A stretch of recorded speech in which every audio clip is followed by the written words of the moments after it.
while the topics in this album are really spiritual and intellectual, the main focus, I think, is that centrality, the source, the center, the divine center, that motionless divine center.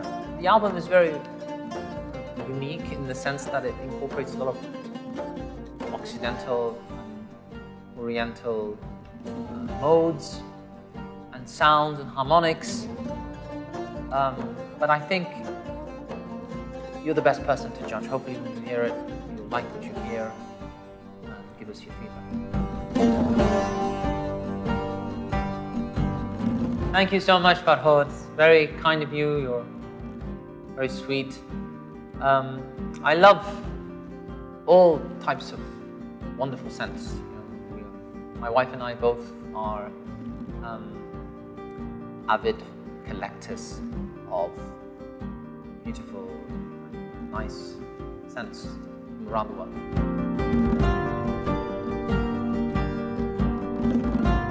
Basma, we have,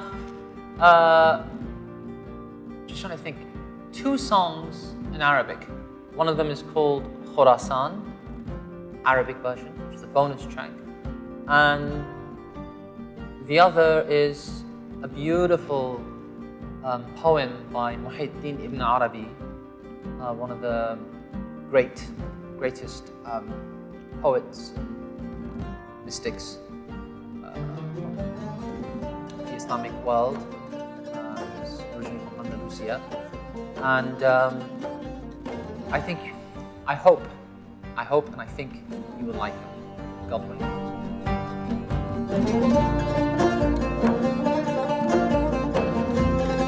Furqan, we don't know whether there'll be a signing session or not. We are yet to find out.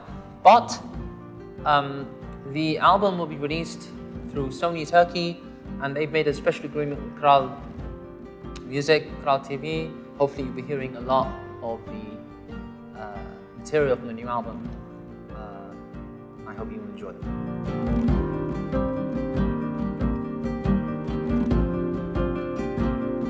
Noha, you're right. I did compose and record a song called Holy People in 2009. Actually, it was conceived in 2008.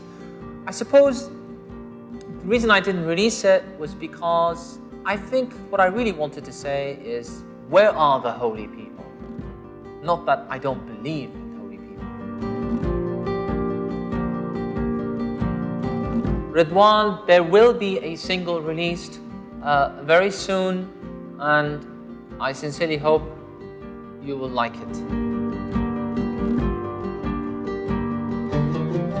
Talha, you'll be happy to know that the majority of my songs are actually in English. From Al-Muallim since 2003 till today, 2014. And this new album is 95%, let's say, English. Hopefully you'll like it.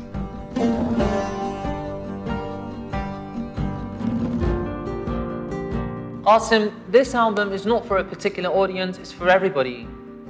I think that everyone can relate to it without sounding cliche. I mean, most artists say these things, most singers say these things.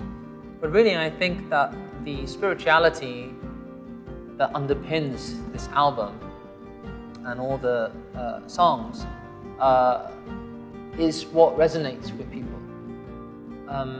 And it's very universal. So I hope you will like, and everybody who hears it enjoys it and somehow connects with the center.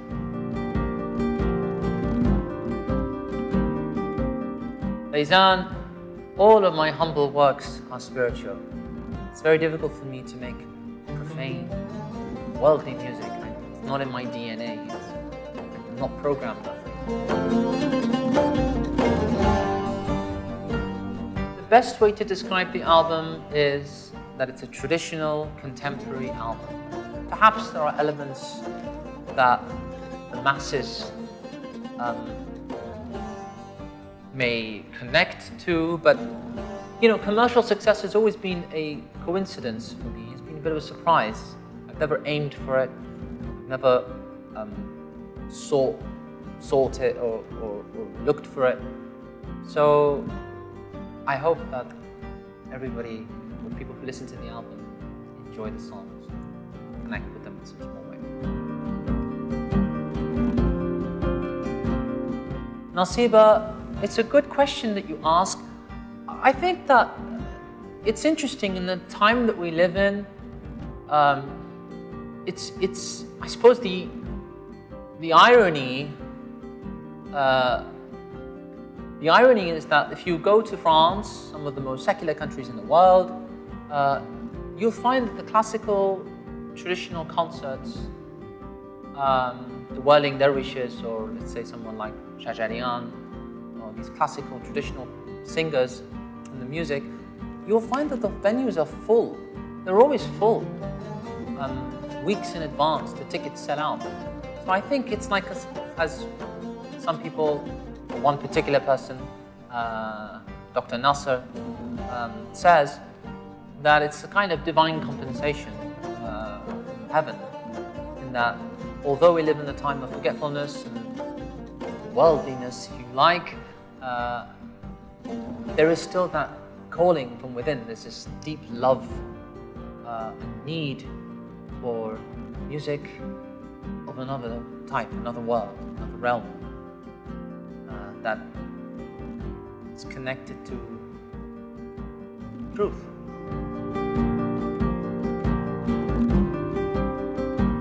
Abdul Qadir, I have not been to Libya, but I hope to visit you soon. Najah, I'm not wearing black now, though I like black, but I'm wearing a shirt, which is a white shirt with blue stripes, or a blue shirt with white stripes.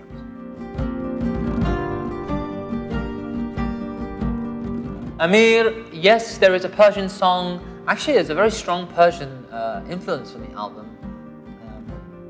You know, I was born in Tehran, and I love my Persian roots, culture, and music. There's a very strong, I mean, every single song, I think, more or less has a santur, has the santur in it.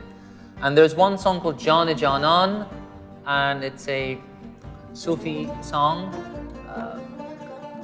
love song for God, and it was written by my beloved father and teacher, Ustad Babak Rahman.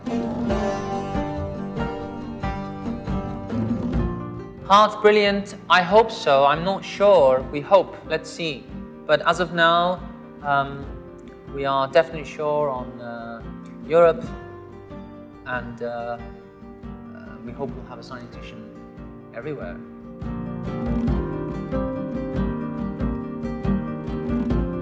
Vienna, there's no song in Bahasa, but there are other songs in different languages, and I'm pretty sure, God willing, you'll like them. Bisma, I was always a little bit of a peculiar child. I used to do things other children would not do. I used to hang around with people older than me.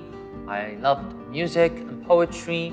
I loved to play instruments at home. More than study, I prefer to, you know, play music and practice. My father would teach me, and I was immersed in the world of music.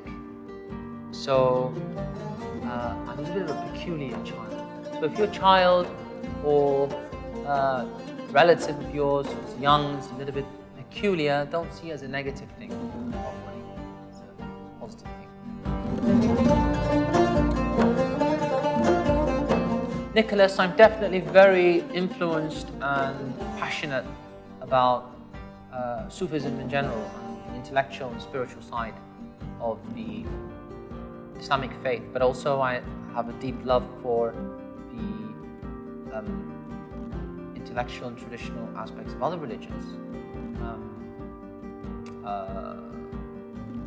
Christianity, monotheistic religions, but also non-monotheistic religions.